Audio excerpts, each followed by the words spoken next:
And greetings. Happy Wednesday. And what a Wednesday it is. My goodness.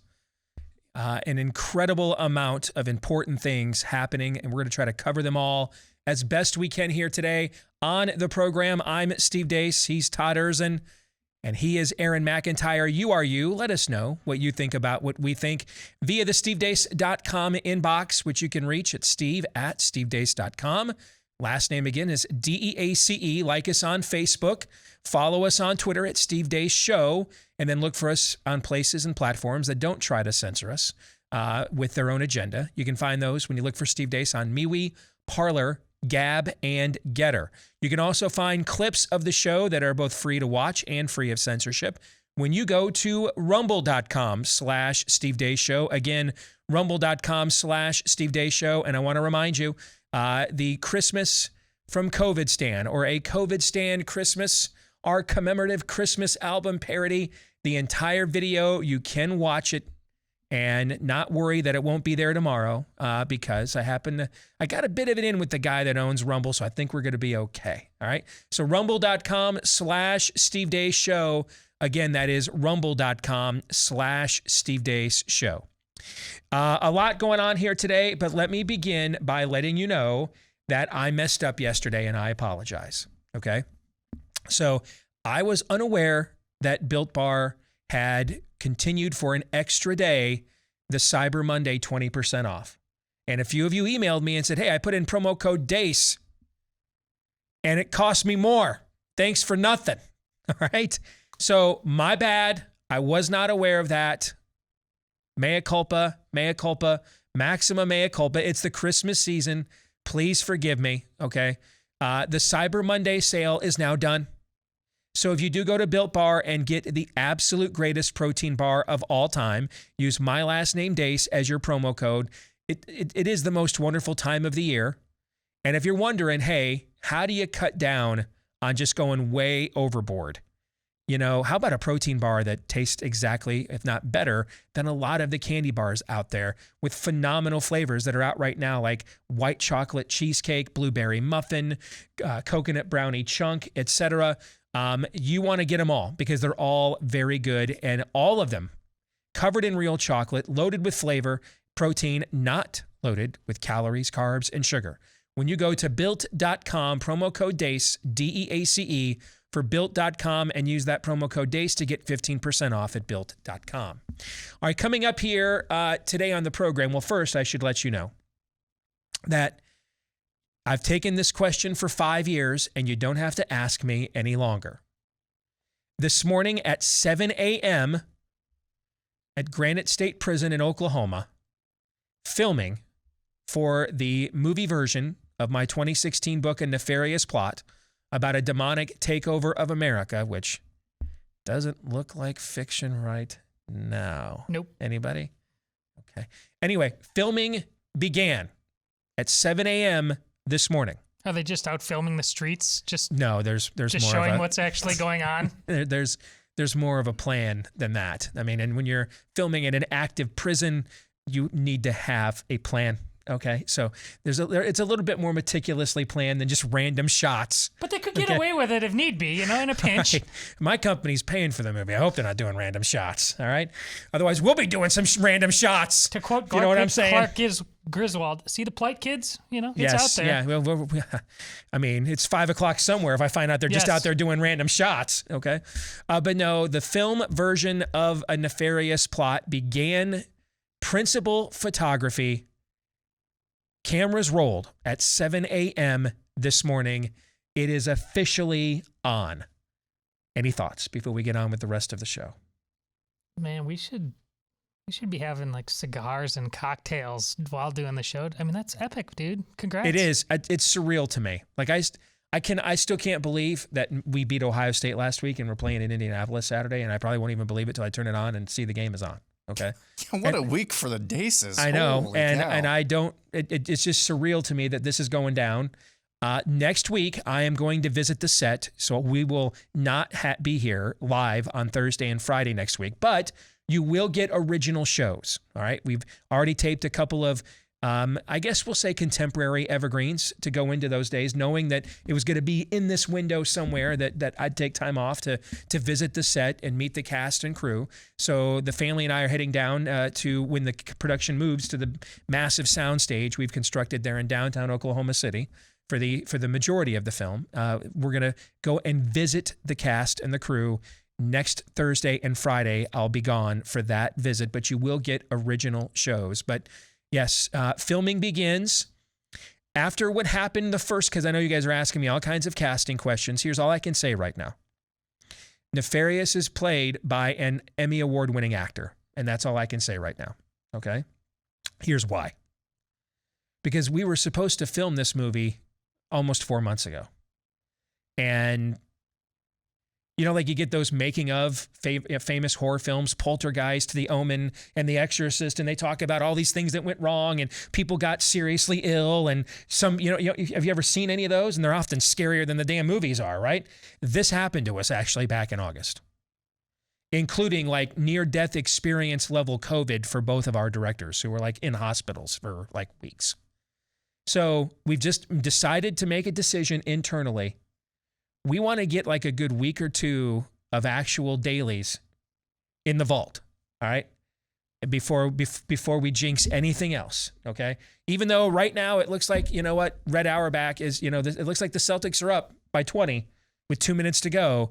He ain't firing the cigar up quite yet, given recent history. Fair? Fair. So we will let you know more of that information here in the coming days and weeks, okay? But filming for Nefarious or A Nefarious Plot is now officially underway, and we are very excited about that. We're also very excited to get to some of the subject matter that Aaron is going to highlight for us and what happened while we were away. What happened while we were away, brought to you by Rolling Back Row. Today is the day the Supreme Court will hear oral arguments in the Dobbs v. Women's Health Organization case. As you know, at the center of this case is a Mississippi law which bans baby killing after 15 weeks of pregnancy. If the court rules correctly, it will essentially overturn the 1973 case Roe v. Wade and pave the way for states to outlaw the practice in their own states. This morning, pro-life activists, along with pro-baby murder protesters, gathered outside the Supreme Court to rally. The case will likely come down to two Trump appointees, Justices Brett Kavanaugh and Amy Coney Barrett. In other legal proceedings around the country, the trial of Ghislaine Maxwell kicked off this week. She's the longtime partner of the billionaire pedophile and human trafficker Jeffrey Epstein. She herself is standing trial for a bevy of charges, including sexual exploitation and trafficking of minors. The trial of Jussie Smollett, the disgraced actor, also began this week. He's facing a felony charge for filing a false police report stemming from a fake hate crime he staged against himself a couple of years ago. In the trial this week, it was revealed Smollett and his helpers actually staged a dry run of the fake hate crime before actually going through with it. Yesterday, a federal judge blocked Joe Biden's vaccine mandate impacting federal contractors from going into effect in Ohio, Kentucky, and Tennessee. CNBC host Jim Cramer got really hammered, I mean like super sloshed, and went on a psychotic rant on the vaccines. But back then, anyone who refused to get vaccinated would get ratted out immediately because we knew that person could hurt other people. The commonweal was a commonweal. So it's time to admit that we have to go to war against COVID. Require vaccination universally. Have the military run it. If you don't want to get vaccinated, you better be ready to prove your conscientious objector status in court. And even then, you need to help in the war effort by staying home until we finally beat this thing. CNN is indefinitely suspending anchor Chris Cuomo after it was revealed in The Atlantic recently that he, surprise, helped his brother dig up dirt on some of his sexual harassment accusers earlier this year. Police body cam footage was released yesterday of the traffic stop of a freelance NBC News reporter who was chasing the jury bus in the trial of Kyle Rittenhouse in Kenosha, Wisconsin. Police had pulled him over because he ran a red light. The reporter calls the booking producer for NBC News in New York, who had given him orders to do so, and man, oh man, is this cringe. Hi, officer. My name is Irene. I'm a booking producer with NBC News. We were just trying to respectfully, just trying to see if it's possible to find any leads about the case, and so we we were just keeping our distance, just to see like where people involved in the trial are positioned. By no means were we trying to get in contact with any of the jury members. It looks like.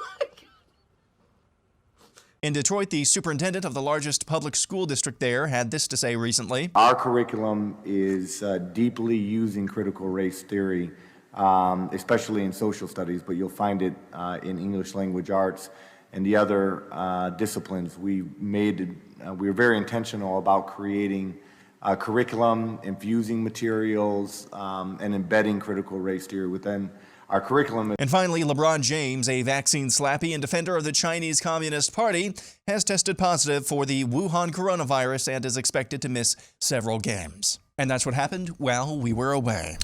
Finally, LeBron James gets something from the Chi-Coms that didn't require slave labor. Their virus. Aaron's montage, created by Aaron and not in a lab.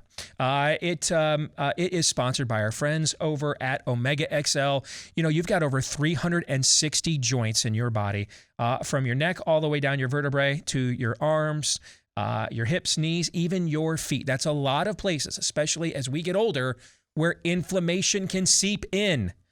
Even if you're still living an active lifestyle and exercising on a regular basis, as we get older, that inflammation can be an issue. So if you're looking for an all-natural anti-inflammatory that is going to help you fight back against that chronic pain that is caused by that inflammation, that's that lingering soreness and achiness that just won't go away, check out our friends over at Omega XL, backed by both 30-plus years of clinical research and the last couple of years of my daily usage, so I can testify to its effectiveness. If you want to try it out for yourself, they're offering you right now, buy one bottle, get a second one for free when you go to omegaxl.com/Steve. That's omegaxl.com/Steve, or give them a call at 800-844-4888. In today's overtime, we will be discussing apparently CNN's management were the only people under the assumption that Chris Cuomo was using his perch in media to help and aid his brother as the governor. Apparently this had to come out from a docu-dump in a legal case. I can't believe that they were shocked to learn this news. They weren't shocked to learn the news. They already knew it. Didn't care. It just became an issue when the rest of us found out. But we'll discuss that today in our overtime for Blaze TV subscribers. We will record it right after today's show, and then it will be uploaded for you to watch at blazetv.com/Deace, DEACE, blazetv.com/Deace. And that's also where you can go if you are not yet a Blaze TV subscriber. You want to get a discounted subscription so you can watch today's overtime and so much more that we do here at Blaze TV. Go to blazetv.com/Deace. Now, if it seems as if I've got a little extra spring in my step today, it's true, but it really isn't so much because the nefarious movie is filming. It's because of the news events of the last, say, 36 hours. Or 16 hours, actually, since it was last night. And here's why. I like winning. Maybe too much. And early on in my career, as I began to push Christian and conservative political leaders on what are we doing? What is our strategy? What's the point of we're trying to make here? What's the premise of this? And they didn't like me pushing on them as the young whippersnapper. What do I know? And they would often make arguments back to me that sound a lot like Fauci's COVID arguments. Well, it'd be even worse if we didn't do these things. I saw Geraldo Rivera told my buddy Dan Bongino on Fox last night that the breakthrough infection he got that put him on his back over the weekend, a pretty healthy, strong dude in his 40s. Geraldo literally told him on national television, well, if you had not gotten vaccinated, it would have been even worse. There's no way of knowing these things. These are fallacies. They're not even articles of faith because they're supported by nothing. They're fallacies. They're things cults say. Well, or scams. And sometimes scams are unintentional, meaning like you're involved in one, you're presiding over one, you just don't want to admit it because the cost of admitting it is too high. So you just let it keep going on and on and on and on until it becomes untenable. What's happened in the federal court system in the last 2 days are things that we could have done a long time ago. And shameless plug here, that's why I put out the book I released yesterday. Do what you believe, or you won't be free to believe it much longer. It's out now. We debuted in the top 5 in political commentary books on Amazon this morning, right behind our colleague and Hall of Famer Glenn Beck. So that's fairly decent company to start out with. All right. But this book is a study guide. It's an update. It's my attempt to update Francis Schaeffer's classic from 40 years ago, The Christian Manifesto. It is a battle plan for winning a cold civil war, for winning a culture war that is not predominantly a political battle, but a spiritual one. And you can get your copy today at Amazon. It's got group discussion questions. It's really for both individuals, but also for small groups. If you're looking for something to study, how do we do what we believe? Especially when time is limited to go out there and still be able to do it. That's what this book was written, so that we don't make any more mistakes. It's been 30 years since we called the question of Roe before the U.S. Supreme Court with Casey versus Pennsylvania in 1991. 30 years. We spent the last 30 years on largely worthless legislation that the only thing it really accomplished was convincing a bunch of us that a bunch of hack Republicans were pro-lifers when they weren't. It just gave them a voting record to protect them in primaries, but it didn't do anything to save a single child for 30 years. It was worthless for 30 years. It didn't have to be this way. We could have done what we believed all this time. And so that's why I put this together as sort of a compilation of the various strategies and tactics we've talked about on this show for the last year plus. And it's available at Amazon right now if you want to get your copy. But we are on offense. Now, that doesn't necessarily mean you win. You can be the aggressor in a game and still lose. But fortune favors the bold. More times than not, the kingdom of heaven is forcefully advancing and violent men lay hold of it. More times than not, the aggressor wins, correct? Yeah. More times than not. We've been the team that's got an inch to go on 4th and an inch, and we always punt. Yes. We've got to start going for it. Yes, absolutely. Let's start with what happened last night. There have now been 4 federal courts that have weighed in on the Biden vaccine mandate from various degrees. As a general principle for the OSHA mandate for private businesses with 100 employees or more, for those that take funding from or staffing from Medicare or Medicaid, now from people that work in the healthcare field. And as the great prophet Moses Malone once said, foe, foe, foe, okay? This thing's gotten its ass kicked 4 times in a row.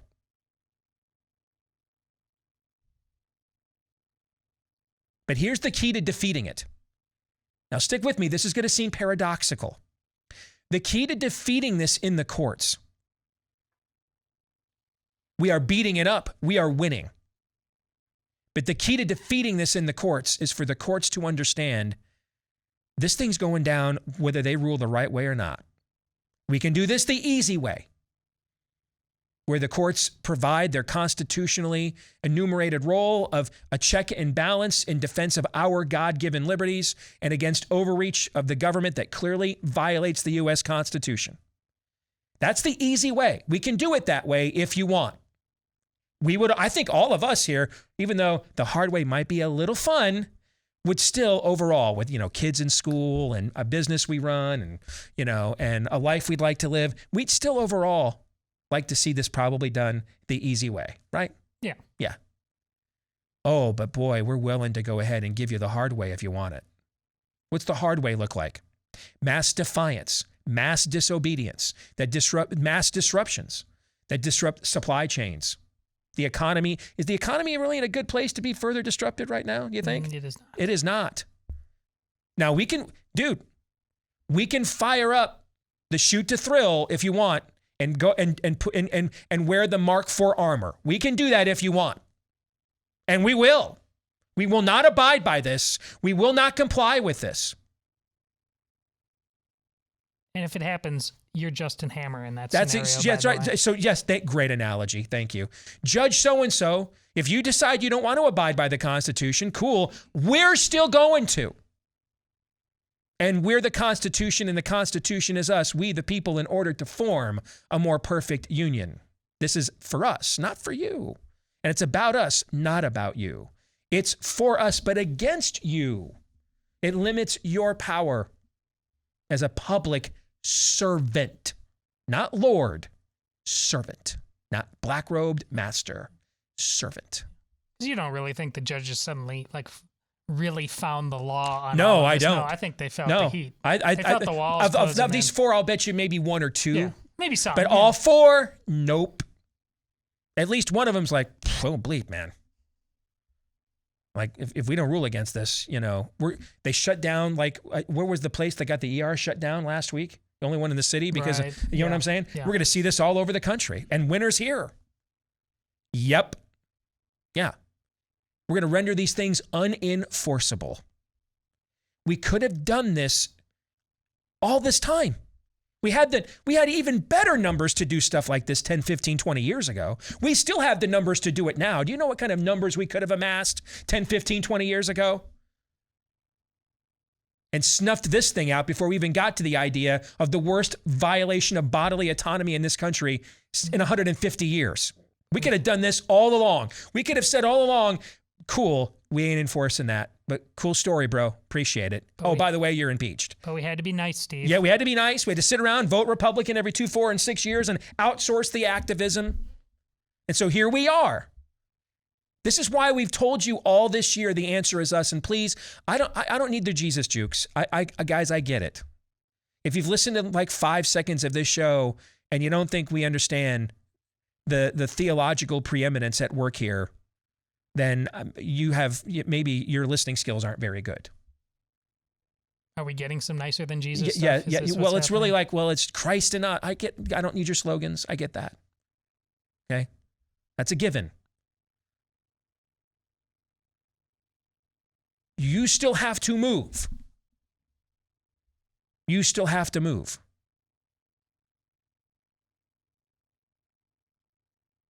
Peter led the apostles. Received 100 proof Holy Spirit on the day of Pentecost. Dude still had to strap his sandals and go places, right? Still had to move. Still had to go there, okay? We are those vessels. And we could have said no to this crap a long time ago. But you know what? It's okay. Because I could have lost 100 pounds a long time ago before I did too. But I had to get to a place where it was just like, you know what? This sucks more than what it will take to do something about it. And we just have to get there. We're there now. So we can't do anything about the fact that we could have done this in the 90s or the decade before. But we can do something about the fact we can do it now so that we don't have to do this a decade from now. So our kids don't have to do that in a decade or two afterwards. That's right. These things are bleeping enforceable. We're not abiding by this, and we don't care what it costs. I'm the ugly American, guys. When I get to shop at Costco twice a month, it's a holiday in my home. By all means, if we end up losing in the courts, if you are listening to me and you are a trucker or any part of our distribution system that you want to throw your sabot into the system, by all means, turn every frickin' Costco into tumbleweed and a ghost town. And I'm with you in less a level of solidarity. And everybody else within the sound of my voice ought to be too, because there's a higher frickin' point at play here than do I need another jumbo-sized thing of coconut shrimp. Bring the pain, make it rain, and show the courts we're willing to do that. And you're more likely for them to suddenly discover that dusty document from 1791 all over again. Here's the other thing we could have done a long time ago, and I've mentioned it already.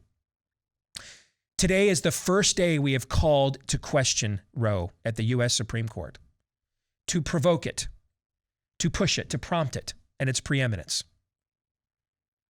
And what we have seen, we've seen the attorneys for Roe, the Solicitor General, that's the top attorney for the U.S. government.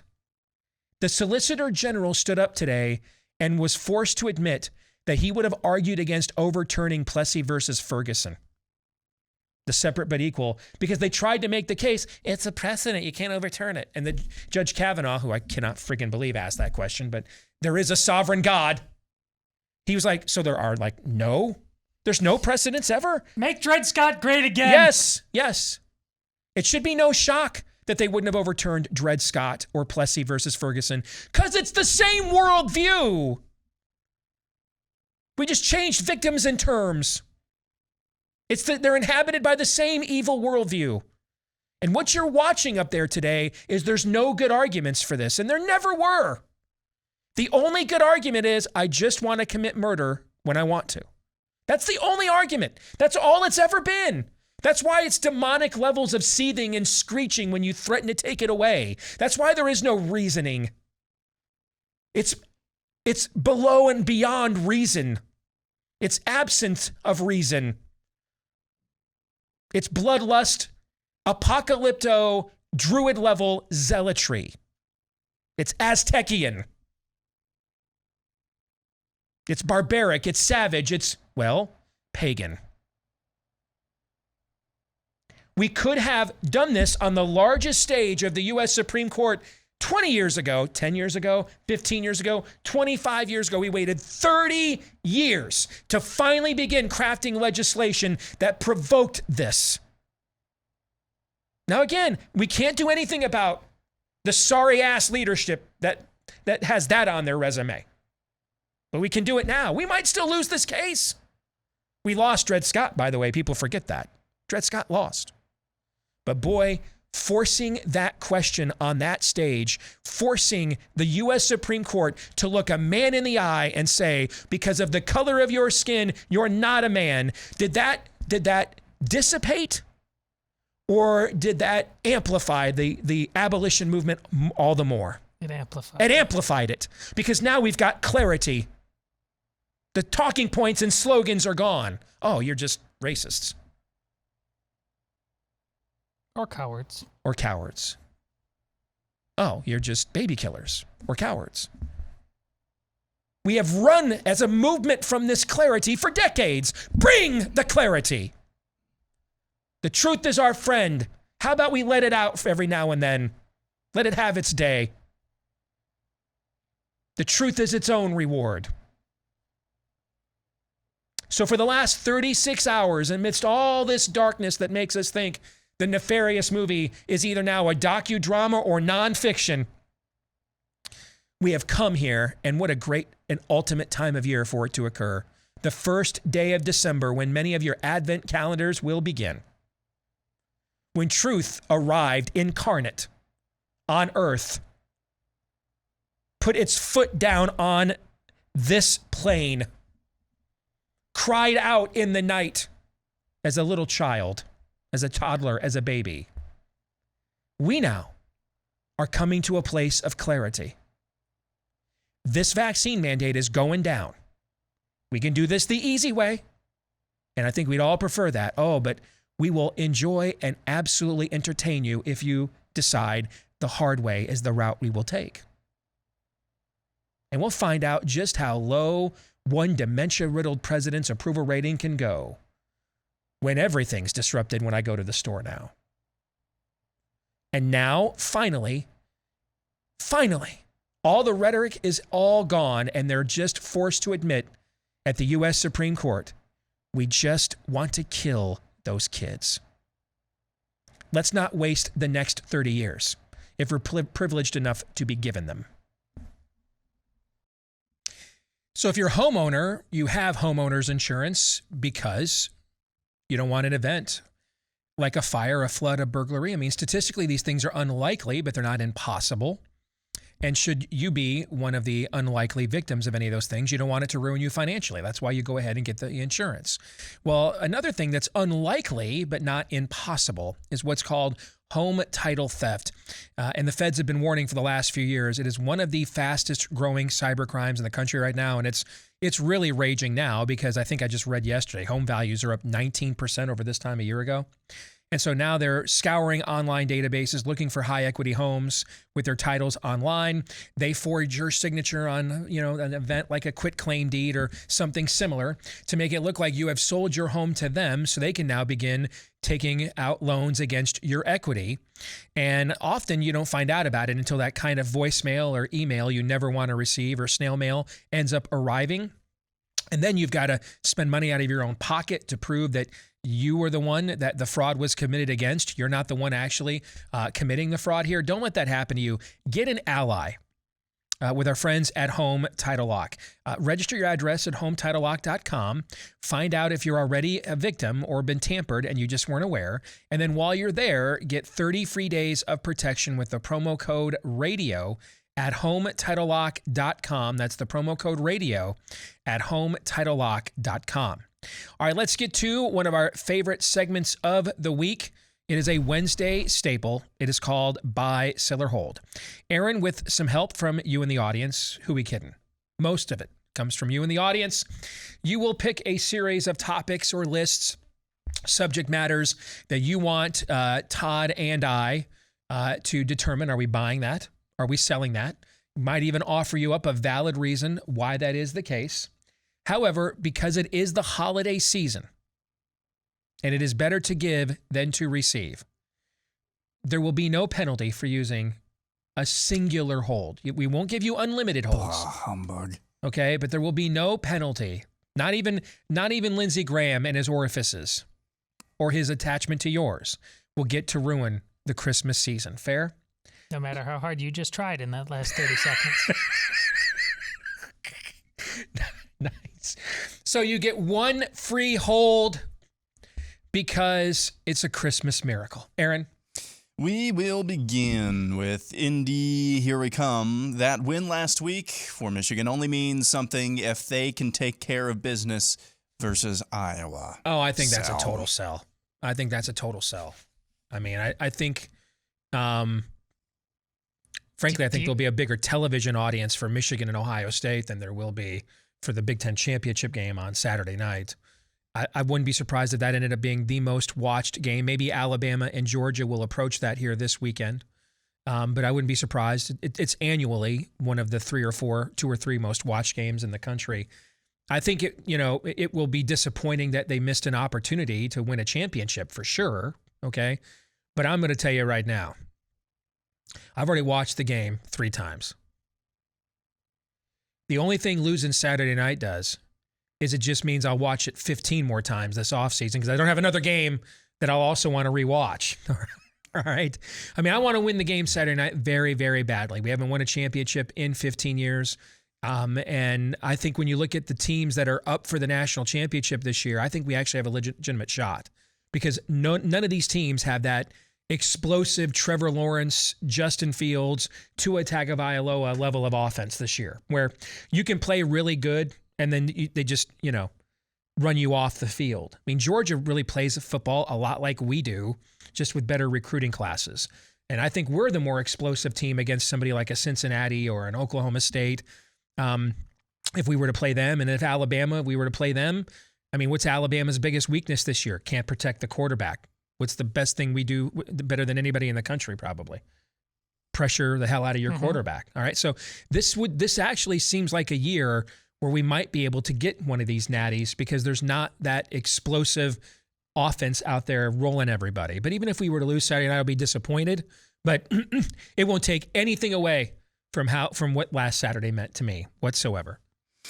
I think you're making the natty as well. At least getting there. You want to answer this? I'm definitely selling. I mean, do you even Ohio State, Michigan, bro? Like, listen, the reason Iowa has a really good shot is the reason I'm selling that game. If you watch that interview afterwards with Aiden Hutchinson, yeah, like this was a religious revival that was going like every ounce of everything was poured into that.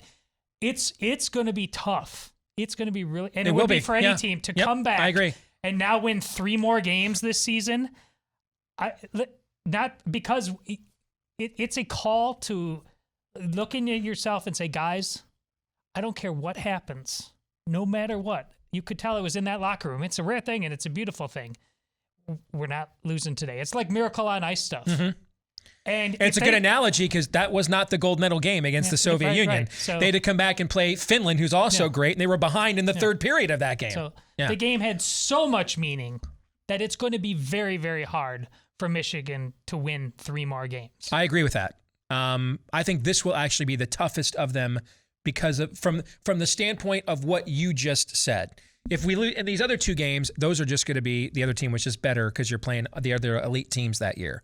This one is a real emotional challenge, and it's very reminiscent to why Bo and Woody had horrible records in the Rose Bowl during the 10-year war, because there was so much put into that game at the end of the year that the Rose Bowl felt for a lot of years kind of anticlimactic in those cases.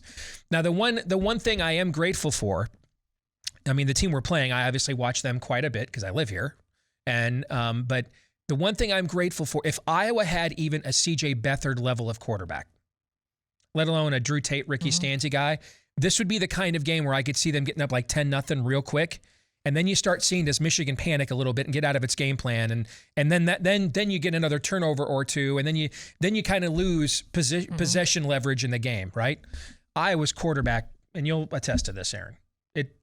There's anemic, and maybe it's not that. It's like maybe just like one step above that. 10th or 11th worst offense in all of college football. Yeah. They're thinking about it like Aaron's thinking about it just like you said about Georgia. Yep.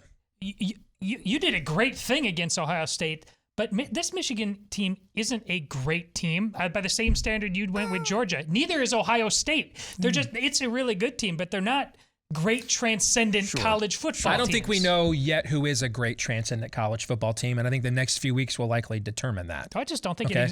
I don't think Georgia's a great transcendent college football team. I think they have a transcendent defense. Yeah. But that's why there's no a classic team that we remember. Set aside you're a Michigan fan. Sure. That's not coming out of this year. I agree that this year does not have an LSU 2015 or even Ohio State 2014. Unless Cincinnati wins the whole thing.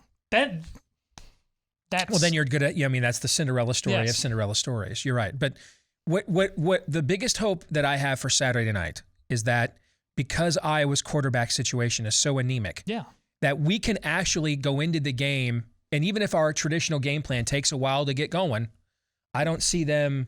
Maybe they get an early touchdown, but I don't see them getting like 2 scores up on us that makes us then begin to, press and get outside of what we want to do. They need to be Wisconsin in the Wisconsin-Iowa game. The turnover, you're going to have to turn over the ball a bunch of times.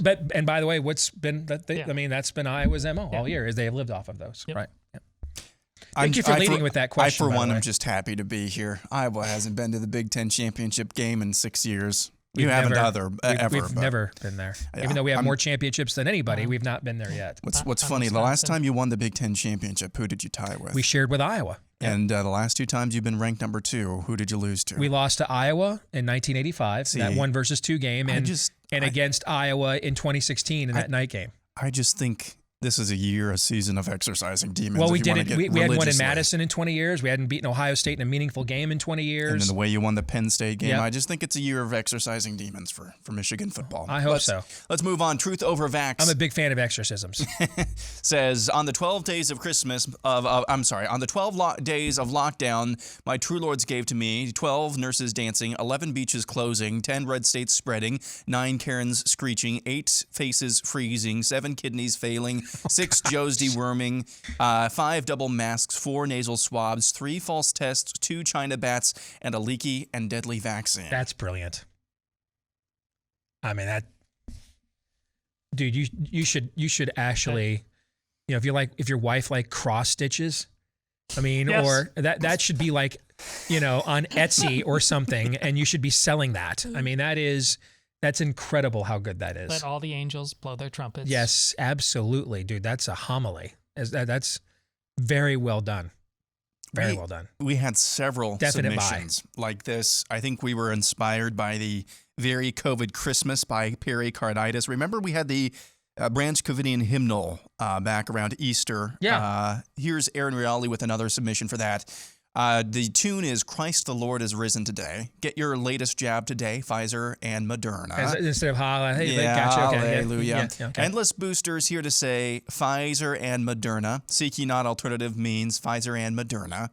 Put your faith in the vaccines, Pfizer and Moderna. Now, that's really good too, but here's the thing. It makes me a lot more uncomfortable than the first one, okay? Because the first one's clearly parody of things that already have happened, right? Okay? This one's the one you chant on top of the volcano. Yeah, this one is what they say before they throw us in there, Yeah. okay? This is what they're singing when they bring us down the procession line and on the Mayday pole, okay? I mean, this Was this written by Mola Ram? This looks like, you guys haven't read the script yet. This looks like some of the lines in the nefarious script that even I was like, whoa, okay? I mean, this is like, this is dark, okay? I mean, I'm going to buy because it's brilliant, but I'm not giggling at this one. It's okay? Aaron Reali. He likes all the Star Wars movies, so you got to expect it's going to be dark. Yeah, there's some Sith level stuff going on with that one. Yeah. Church Fart says the worldwide... Oh, gosh. How's that for a transition? I love they just increasingly announce, take me seriously at your peril. Church Fart says the worldwide underground frenzy to develop COVID treatments threatens way more than the jab. It's a paradigm shift that suggests the existence of better, cheaper, and safer ways to get a whole host or to treat a whole host of illnesses. I love the fact that the guy's name is, or gal for that matter, is Church Fart. But then there's like it's attached to a completely serious observation. Dude, you get this show. Okay. I mean, that's how we roll. But I like the last part too, the bonus. yeah, I will buy. And to me, I've said this here, and I said it yesterday to Bongino on his show. There are two constants. Two things that have been constant as the North Star since March 16th of 2020. Number one is whatever you're not allowed to say on Twitter and Facebook right now will be proven true later, likely within 3 to 9 months. Number two, there can be no control groups. I think that's what you're alluding to. Anything that because a control group brings us to objective truth, observational information and fact. All right. And shows us what truly works and what truly does not, what options are truly available and which ones truly are not. There can be no control groups, whether it's lockdowns, vaccines, masks. There can be no control groups that show that these mitigation efforts don't work. There can be none. He's talking about vitamin C. He's talking about vitamin D. He's talking about, hey, maybe we don't need all 70 vaccines. Maybe it's something closer to Steve and I grew up with when it was like, whatever, 15. This is absolutely right. And this is exactly what I'm talking about when I talk about the magical power of vaccines. I get the science of vaccination going back hundreds of years. I don't reject it in total, not even close. But I absolutely reject sick care when we could be having actual health care. That's the line right there, by the way. That's a money line right there. I absolutely reject sick care when we could be having health care. Yes. That's absolutely the line. Why ration the monoclonal antibodies and pimp out remdesivir? Well, you think they don't know? You think they know more than the Steve Deace Show does on the renal side effects of remdesivir? Of course they don't. They know more than we do. Here's the thing, though: if you end up on dialysis, you go back into the sick care system, and they help. Now you're on the kidney program. Okay, you're on the kidney booster program. Okay, there's this other story. It must really piss you off, Steve, if you've seen it. There's a picture going around on Twitter of this woman. She's 60. She's in the hospital. I've seen this. They won't release her, even though another hospital said they would take her. Yep. They won't why won't they do that? Because of what we're talking about here. No control groups. If she goes to the other place and she's suddenly better in 5 days, it's on them. Yes, no control groups. And let me tell you what science without control groups is. Anything but science. It's anything. It's an agenda. It's demagoguery. Speaking of dark. It's dogma. That's what it is. Science without control groups is a lot of things. It's black magic. Science is not one of them, and that's another great term. Yes. Next, we go to Honey X Pie, who says the holy sacraments of COVIDianism. 1, sacramental attire, masking Perfect. up. Perfect. 2, child sacrifice, child jabbing. Perfect. 3, excommunication, cutting ties with the unvaxxed. Oh my. We're just rounding. We're just touching bases now. I mean, the ball's already over the fence. Keep going. 4, self-flagellation, getting all the jabs. Oh wow. 5, evangelism, social media virtue signaling. Oh wow. Number 6, idol worship. That's Fauci worship. Dude. Magnum opus. Yes, it is. I mean, a couple of these already have been like 140 plus score on the IQ test. Good level of critical thinking. I mean, that is, who was that? Honey X Pie. All right. I don't know what that's significant of, but your screen name is selling your critical thinking skills and intelligence level short, because that is a Sermon on the Mount, man. I mean, that you just absolutely just deconstructed in those statements the spirit of the age and it's the entire agenda that is at play here. Go make that into a T-shirt and wear it everywhere. Absolutely. Mock, yes. ridicule. Yes. Scorn. Yep. Quickly, before we go to break, this one is from Josh Hammer, who didn't officially submit this. This is just a tweet. Buy, sell, or hold. Donald Trump will be remembered as the greatest hero of the pro-life cause if Dobbs does indeed result in the overturning of Roe. I don't see how you could buy. Why? Yeah, absolutely buy. I'll sell. I'll sell. I think that cheapens it a bit. And what you said in the first half hour, the 30-year fight, it cheapens it a bit. Bottom line, it only cheapens it if what I said previously is true. Like, this should not be true, but it would be true that he appointed the 3 justices that finally did the thing that should have been done a long time ago. Kind of agree if then. we ever provoked the actual question, but never did, right? More in a moment. Hour 2 underway here on Blaze TV radio and podcast. Steve Deace here with Todd Erzin, Aaron McIntyre, and all of you. Let us know what you think about what we think via the stevedeace.com inbox. Email the show, steve@stevedeace.com. That's DEACE. Like us on Facebook. Follow us on Twitter @Steve Deace Show. Look for us as well without any censorship at all over on MeWe, Parler, Gab, and Getter.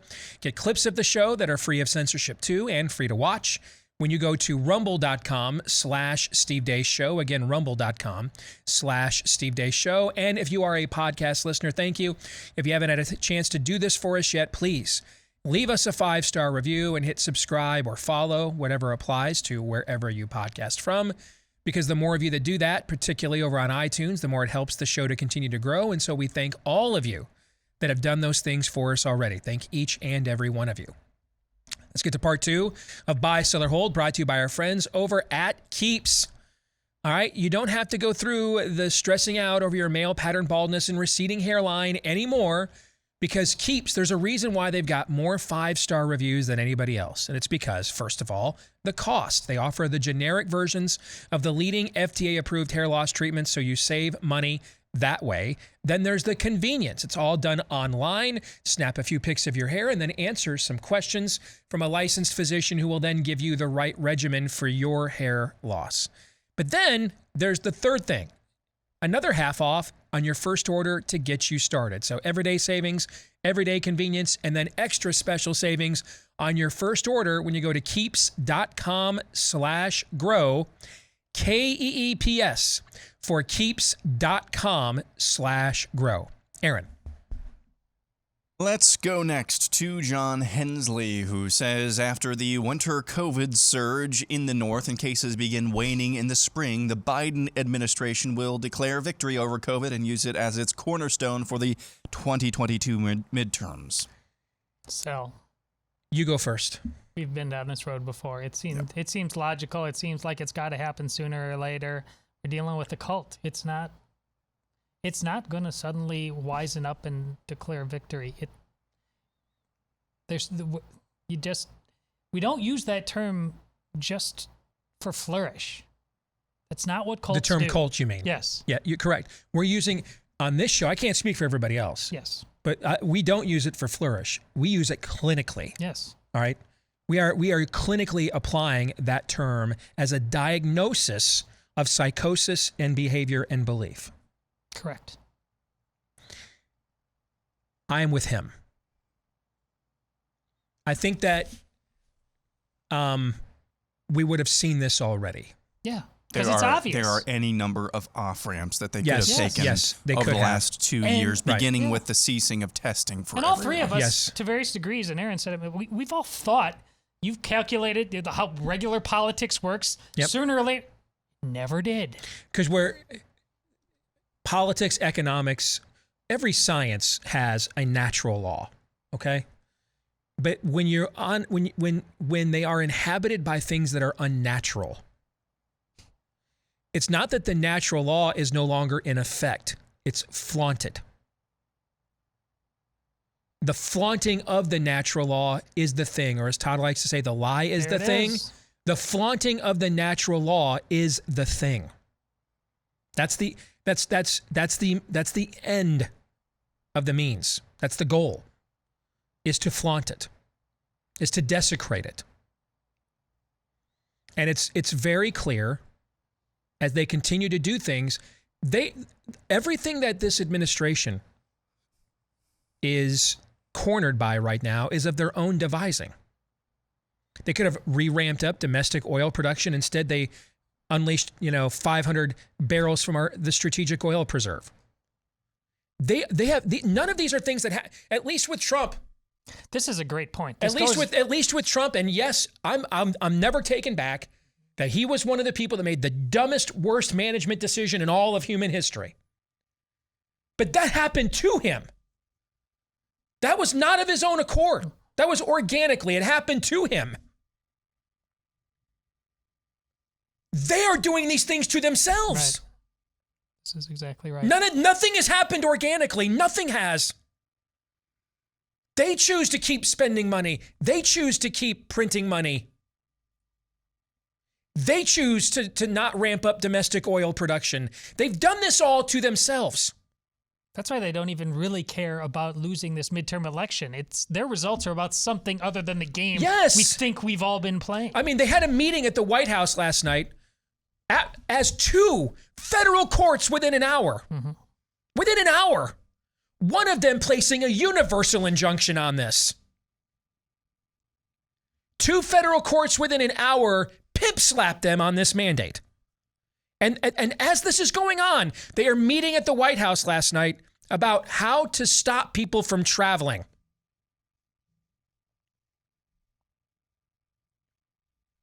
We're not dealing.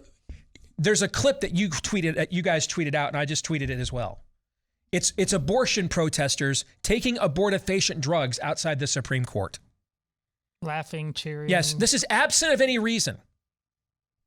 This is cultic. It is pagan. It is demonic. How do I say that? Clinically, because you know a tree by its fruit. Yes. There will be some that will do what you say, John. There will be. It is John, right? Okay. Mm-hmm. Look at the governor of Michigan. She's done a little bit of this already. Look at the governor of Kansas, who's now, even though it's a flawed bill, our Daniel Horowitz, who joins us here at the bottom of the hour, we'll talk to him about it. It's better than any bill he's seen Republicans put forth anywhere outside of Florida, and she signed it. So there will be people within the Democratic Party is a demonic construct. Not everybody within the Democratic Party is a demonic construct. So there will be, dare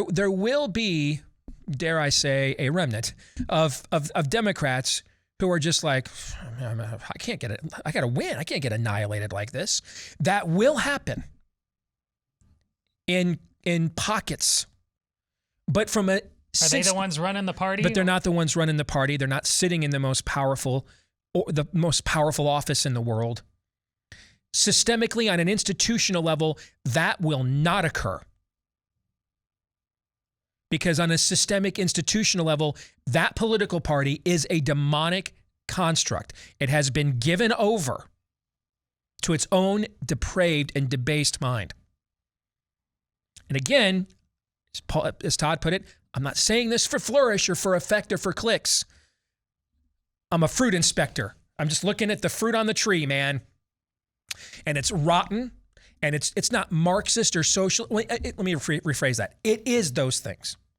But it's also speaking. But it's in more. tongues to That's you. right. It's more than that. It's that is accurate, but it's not sufficient. It's much more than that. It is sulfuric.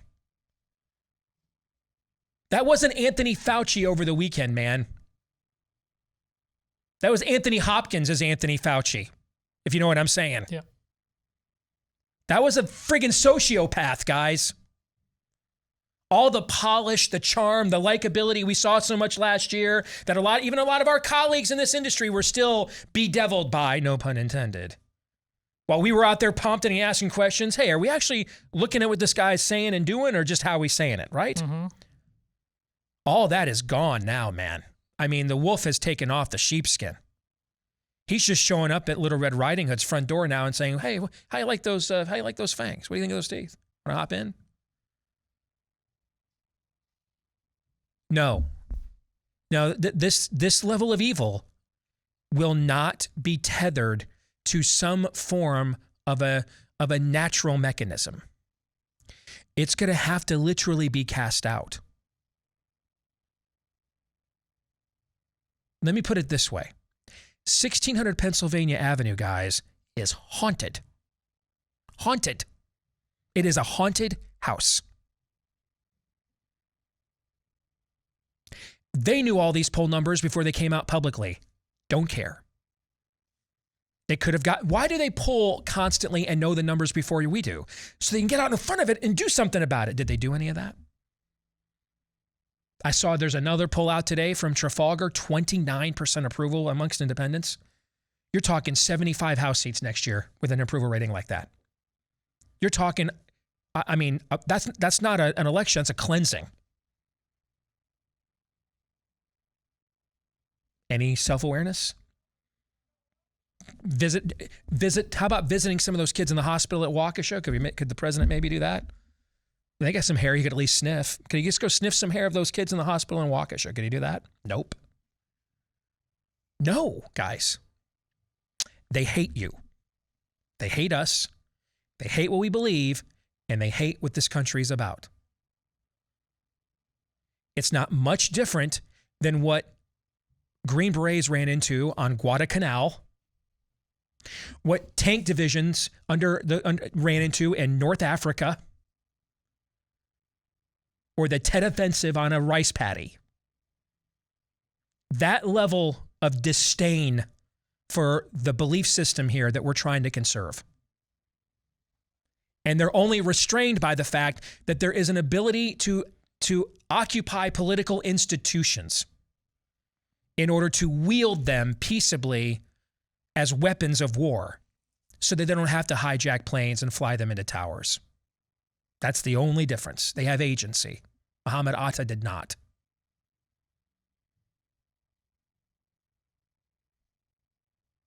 And I want to stress this point because of what I said last hour. We have to end this. If we show the system we will comply with it at all, they will make us comply with it all.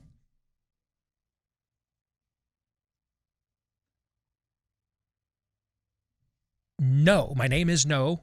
My number is no. My answer is no. I live at no. And hell to the no to you, for back to hell from whence you came. It's going to take that level of commitment. I don't think they'll back off at all. There is a better chance several blue states will lock down this winter than that will happen. Even if it would singularly destroy their economies on a macro statewide level. Because we're dealing with this is the mob. I used to use this analogy. I'll use it again. This is the mob outside of Lot's house. Take the daughters instead. Nope. No, we will have our particular fetish satiated and accept no other.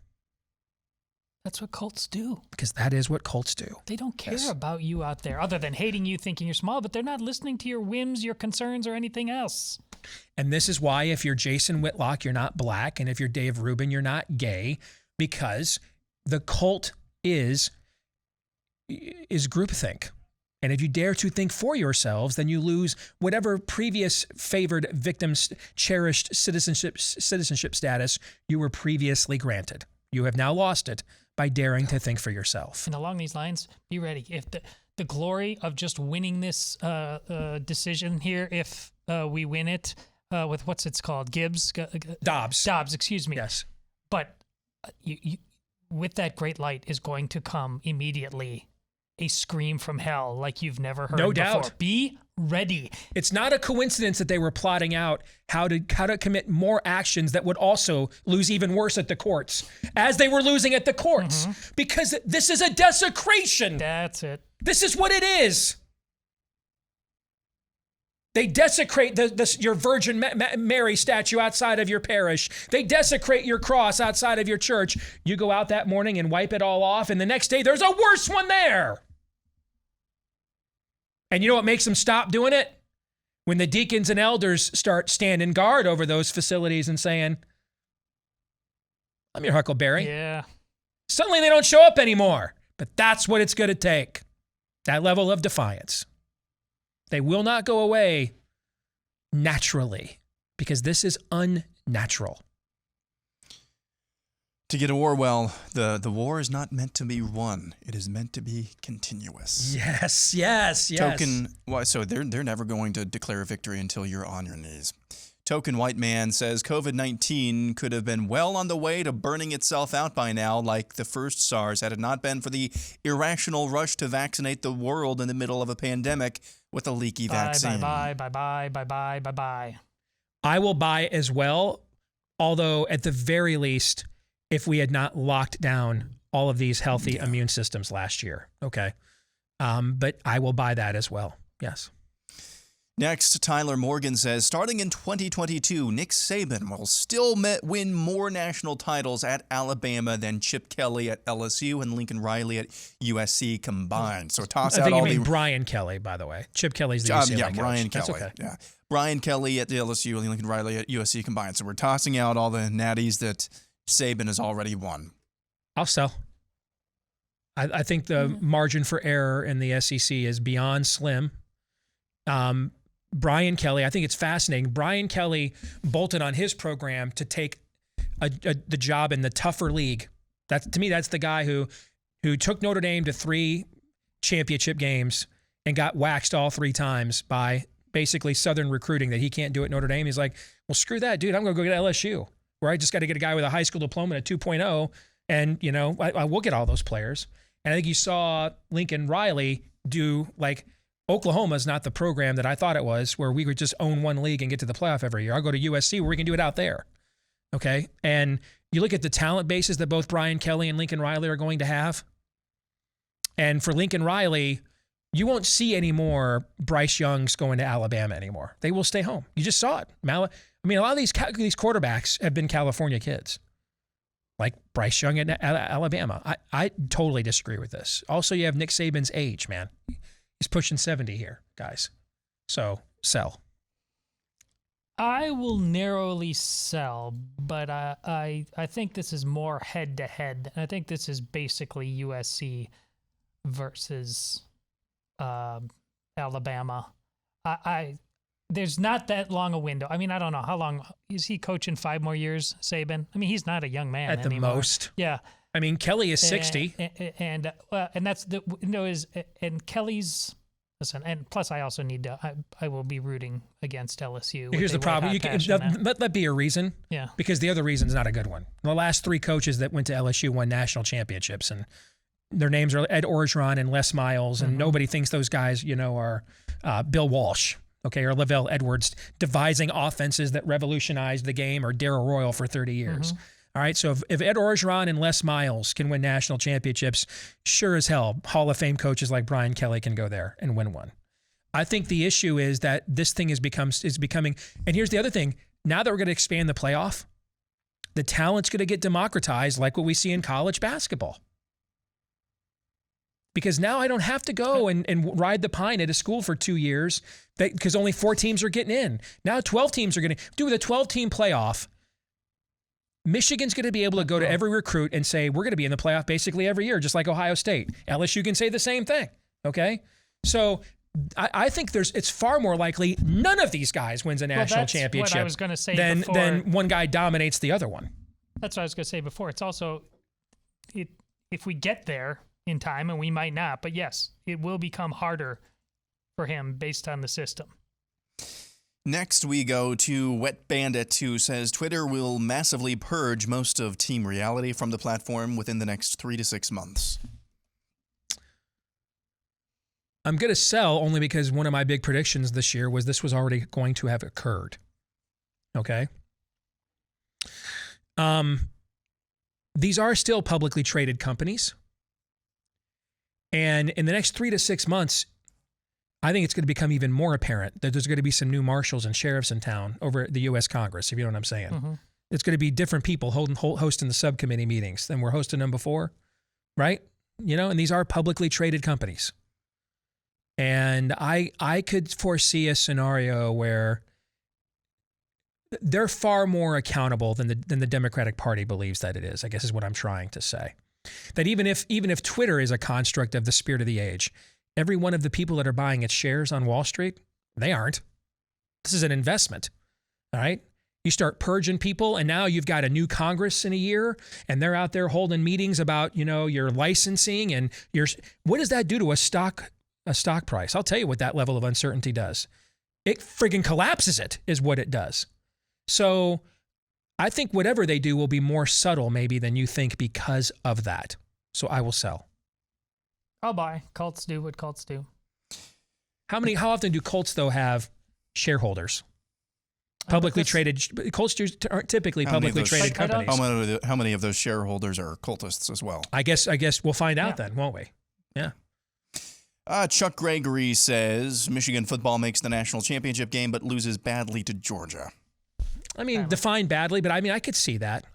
If you define badly as maybe it's 24-7 or something like that, and because I don't think Georgia has that explosive of an offense to just run away with it.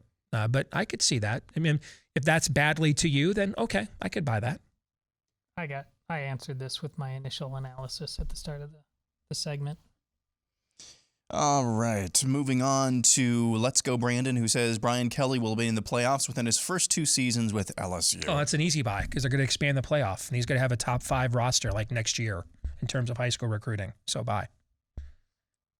Yeah, see, that's my point. It'll be easier for him to get into the playoffs, but I actually think there's going to be more opportunities to lose and not win a title, which was the part of the other question. Yeah. That's why I think Let me tell you what program needs to be worried right now. Oklahoma does. Yep. Okay.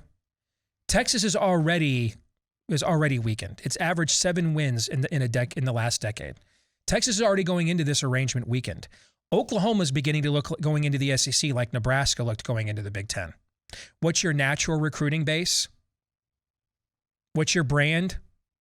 Think about the fact that Oklahoma could maintain its current level of success, which has been fairly extraordinary in the last decade, and be a 9-3 kind of program in the SEC. Okay? To me, Oklahoma is the program that needs to be really concerned right now by what Lincoln Riley just did. And he's already purging players. He's already purging recruits, staff. I don't know. They're talking like Brent Venables and stuff. Okay, that's the guy you think is ready to go take on Hall of Fame coaches at Alabama, LSU, and Texas A&M? I don't know. Oklahoma is a program I'd be very concerned if I was an Oklahoma fan right now. Yeah, modern day football makes people really, really dumb. And the fact that the obvious math wasn't, you keep those teams there and expand and turn it into this fun Wild West thing. This was, if you don't roll snake eyes in your Oklahoma in the first 2 seasons, and I mean, it doesn't matter there's not a single program, including like Clemson, that would just suddenly roll into the SEC and not be taking a significant gamble on its future. And so you're going to make all these money arguments that everybody's like, you got to follow the money. Everybody these days just thinks that's just such a default answer when there's no virtue, there's no moral code, there's no. And we're talking about Oklahoma and Texas here, who are already top 10 athletic departments. So what's another 20 or 30 million when you're 7-5, 8-4, and you're playing in the Music City Bowl every year? I'm sure your fans will rush to go online and buy, we made more money in the SEC shirts. No, they won't. They're going to demand people's asses get fired. Where's our championships? Where's our playoff berths? Where's our Heisman Trophy winners? I think it's a brutally terrible decision that both of these schools just made. Yeah, and there was part of this is related to, and forgive me for just a second, but the local morons and local radio here, we're talking about Brian Kelly. You know, he was just kind of a slave there at Notre Dame. They're still so backwards. I mean, up until recently, their players were still living in the dorms just like normal students. How that's so flat earth. How backwards. You guys have it absolutely the wrong way around. Listen, my daughter is about to go get treated like a god at a school, and she's in women's sports. She's going to get all of these things, her own athlete dorm, all the dining that all the football players get. But there's a reason that football players just live like that at Notre Dame, and we're normal students because they are normal. They're not gods. They were just supposed to be regular people who also happen to play football. And we've turned it into this monstrosity. Yes, it's fun at times and cool and all this stuff, but we've turned it into an idol, and don't think otherwise. Isn't the story of King Midas that he wished that everything he touched turned to gold, and it ended up actually being a curse? That reminds me, I don't know, for some reason when you mentioned Texas and Oklahoma, it reminded me of that story. Next, 79 model Chris says, Mount Rushmore of worst mainstream Christmas songs ever, including covers. John and Yoko Ono, Happy Christmas or Happy Xmas, War is Over. I can buy that. I mean, it's not even a Christmas song, so I can buy that. Did John and Yoko, maybe they did they do anything good? No. Okay. I may have missed something along the way. Pregnant pause there. Last Christmas by Wham. I like that. No, that's banned. Oh, no. Wonderful Christmas Time is the one I actually like. Aaron, from our generation, I haven't seen Goonies. I haven't seen this, but Wham, I like that song. Last Christmas, and I don't like. Wonderful Christmas Time by Paul McCartney, arguably the greatest songwriter of all time. It's a terrible song. Yeah, it is, but I love it. Okay. Yeah. So you're buying that. Okay. Yeah, I'm buying that. That's terrible. Yeah. Quality badness so far. Yeah. Do they know it's Christmas, Band-Aid? No. It's actually a very good song. It's an outstanding work. Let me tell you, I believe in, they sold me a Silent Night. They sold me a Virgin Birth. The one that's basically like the anti-Christian Christmas song. What's the one I'm thinking of? I believe in Father Christmas or something like that. I don't know. Is that Emerson, Lake and Palmer or the Kinks, I think, did that? I don't know. That should be on the list. Yeah.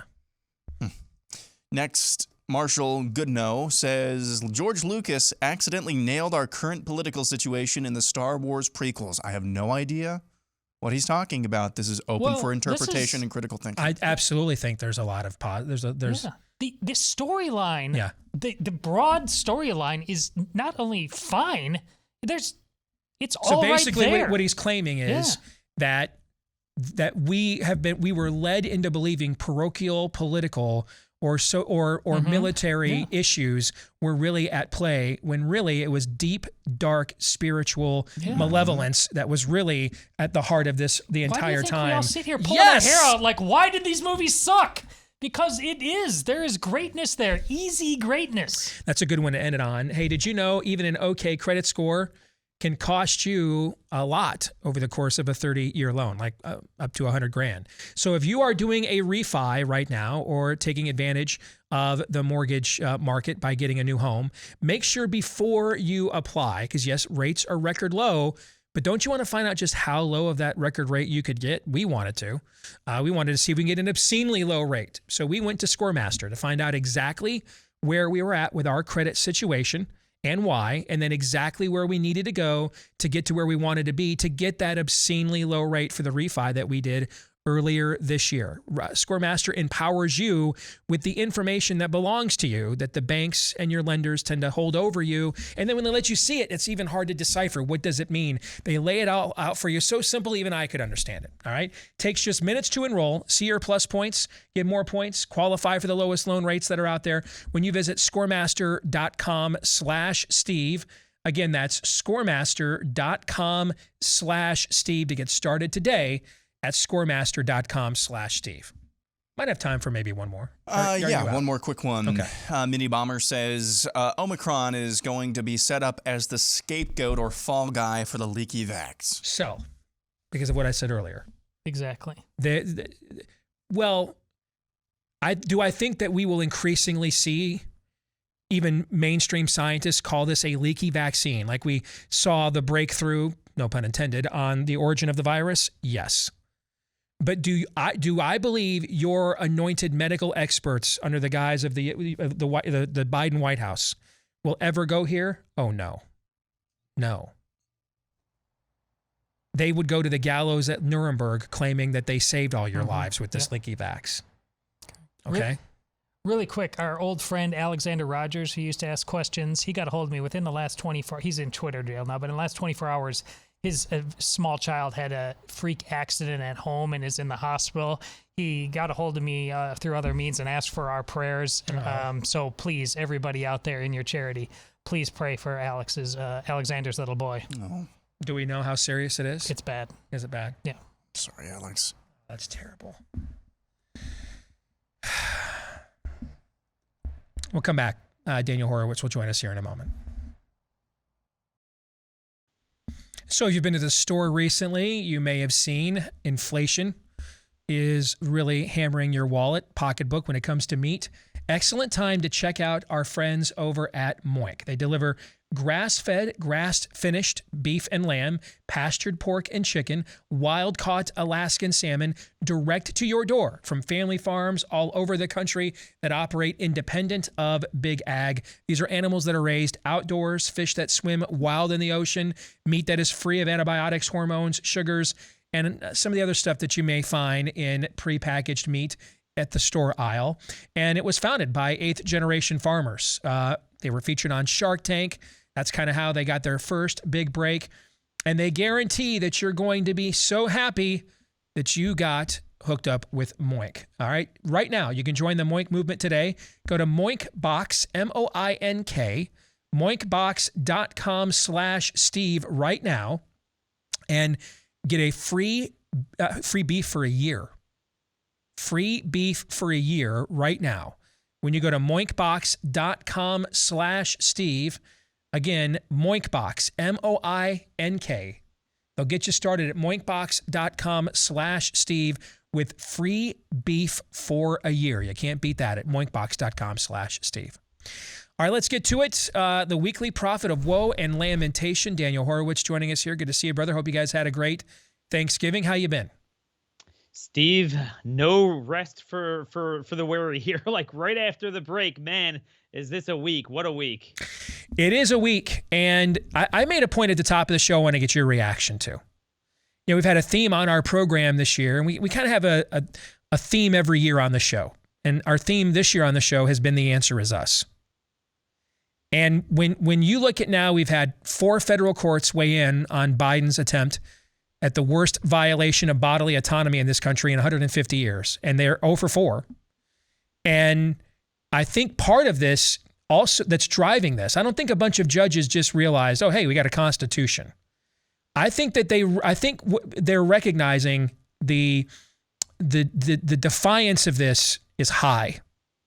That we can do this the easy way. That you guys can do your damn jobs and rein this thing in from a constitutional standpoint.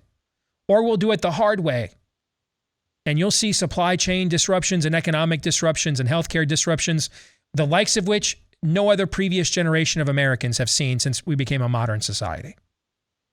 And the second thing is that it took us 30 years to craft legislation before the Supreme Court since Casey. That was in 1991. 30 years to craft legislation that prompted the question and the premise of Roe before the U.S. Supreme Court, which means we did a lot of other pro-life legislation the last 30 years that didn't really accomplish anything. And that we just cannot repeat these mistakes and have to remember we cannot outsource our activism. And the answer has always been us all along. What are your thoughts on that? Steve, it's almost like you listened to my show before it was out today. I made that same juxtaposition, both things happening this week. the Dobbs case in Mississippi before the courts, and then all the different cases on the vaccine, it portends a lot of different things, and it really cuts to the core of what we're about, what the Republican Party is about, and what could be.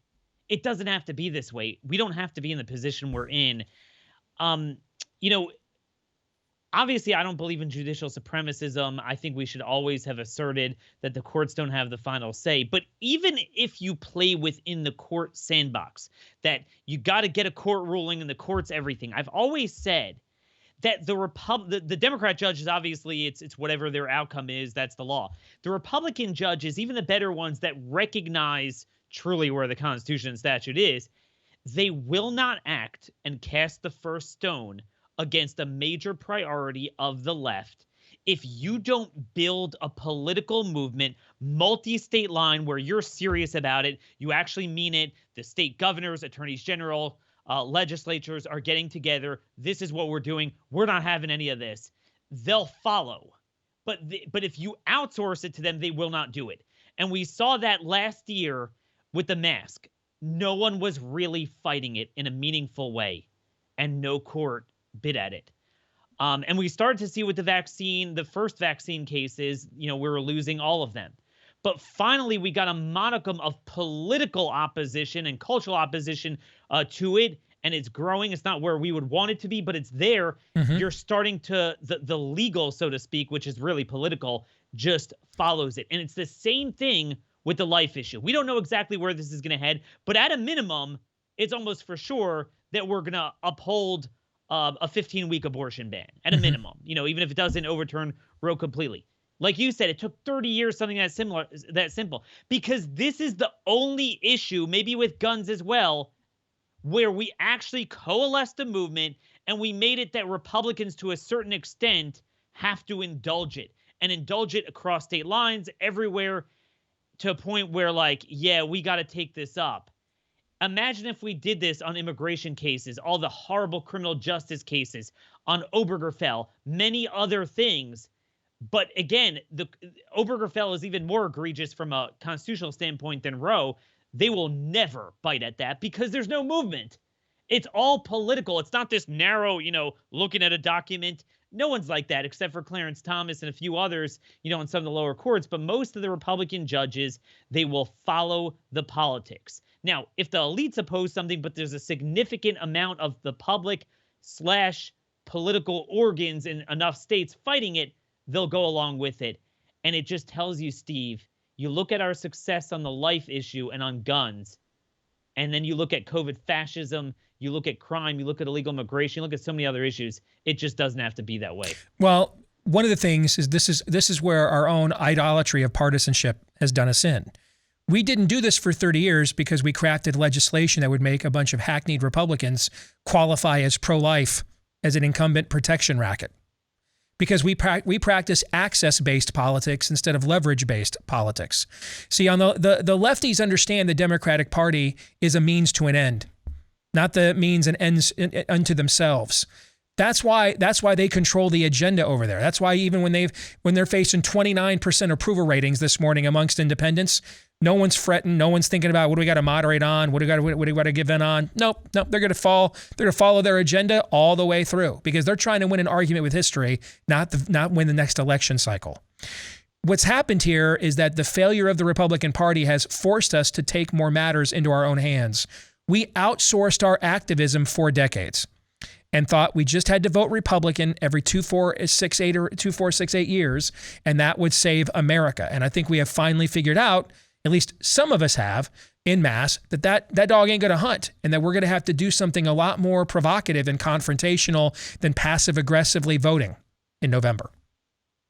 And Steve, we're seeing this on COVID fascism and some of the issues of our time, what seems to be insurmountable, where we can't get even a watered-down bill passed, in the states where you're able to coalesce a modicum of support and pressure on these guys and threaten primaries, it changes very quickly. And you're seeing the difference between where you have a couple of good guys, like in Florida, where you're accomplishing something, to all these other states where they're doing nothing. Governor DeSantis was on my show on Monday, and he made this point about Arizona v. U.S., this thing of hamstringing states, that states are somehow at the mercy of the federal government's lack of enforcement or downright complicitness in the invasion, and they have to sit and deal with the criminal aliens. And his point is, we need to directly challenge Arizona v. U.S., this notion that they can't enforce immigration law, and tee that up. You know, if you have one guy yelling from the back, they're not going to bite at that. But if you make it clear, this is what we're doing, this is what is happening in this red state, and you have 20 of them doing that, then you'll start to see judicial victories as well, because they will fall in line, at least to an extent. Let's talk about Kansas. So systemically, institutionally, the Democratic Party is a construct of unnatural entities. It's not abiding by any form of natural political law. It's doing nothing. Every one of the things that is causing its electoral collapse this time next year is all self-inflicted, and they don't seem to care whatsoever. But there are certain elements within the party that are not yet that totally given over, that are kind of beginning to respond to the political realities of the situation.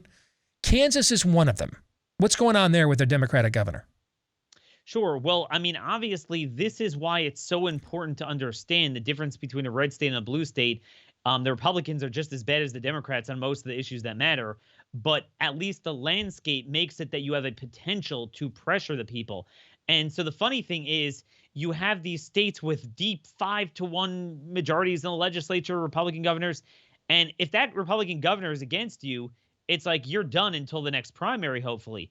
Whereas in Kansas, the Democrat governor knows she'll likely lose.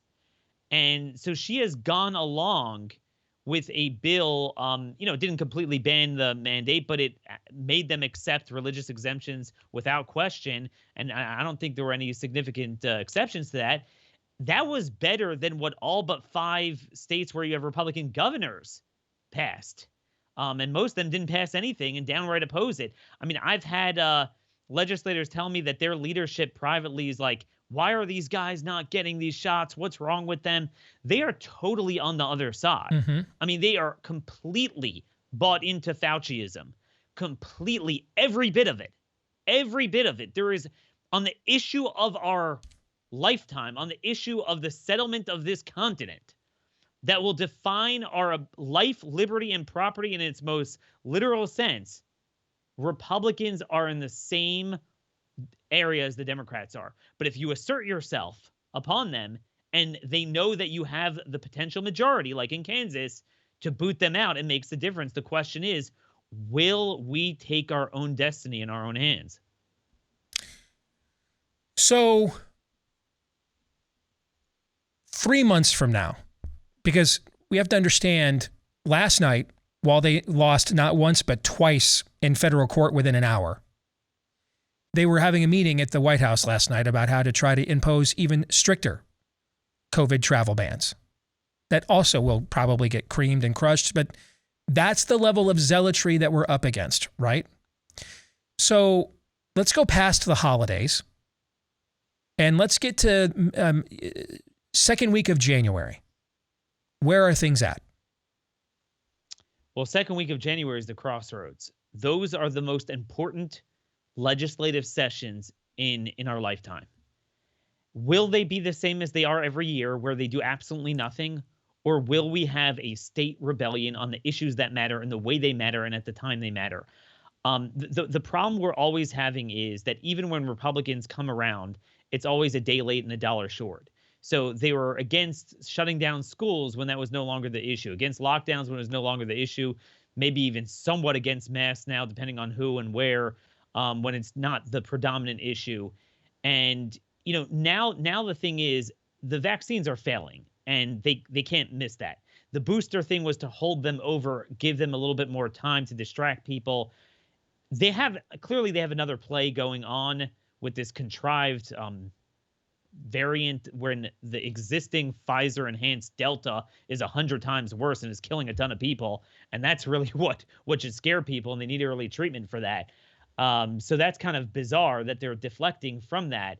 But this stuff doesn't work. And even on the injury side, the magnitude of vaccine injuries are so great even with all the cover up, it's going to bleed over soon.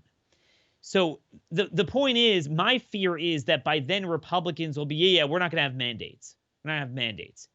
And they're going to use the courts as a way to walk away from the broader 95% of the issue, that this entire thing needs to be uprooted, to quote McConnell, root and branch.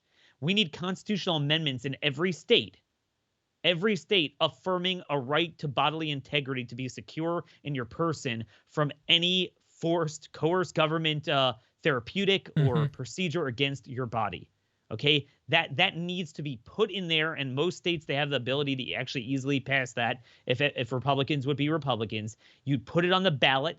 You would define the election based on that. The people would vote on that. It would define the landscape of the primaries, because Republicans won't be able to run on pro-life, on pro-gun, and then for lower taxes. They would have to address the current issues at hand. This is where we are, because, Steve, if we don't do that, it's moot. The damage is already done. Most people were forced to get the shots. Most people, they had their lives destroyed over it. Even if you stop them tomorrow, they have raised the specter that they could declare an emergency, and it might not even be health. Certainly health. Could be something else the next time. You have no right to your body, to your breathing, to your property, to freedom of movement. That has not been uprooted in most red states. Okay, that some of them are just like, yeah, it's no longer needed or whatever. This is pivotal. If we don't run on medical freedom, healthcare freedom from a biomedical state, we have nothing left. And Steve, I'll just say this, normally I would be dancing from the rooftops with the abortion stuff. It's kind of bittersweet, because you know what's worse than them accessing an abortion for their people? Forcing us to get an abortion. And what COVID fascism is akin to is forcing us. They are aborting our adults. They are killing our people in multiple ways with this thing. By the way, including spontaneous abortions. I just saw a Pfizer document that a court just released. In 3 months, they had over 200 spontaneous abortions from the shots that they recorded in their own data. So that's the point, Steve. I believe in stopping abortion, but I believe in saving our lives first. So to me, if a candidate is saying they're pro-life, but they don't address the consummate pro-life issue of our time, they're worthless. Very, very well said, brother. Take care. All right. Well done. See you next week. You got it.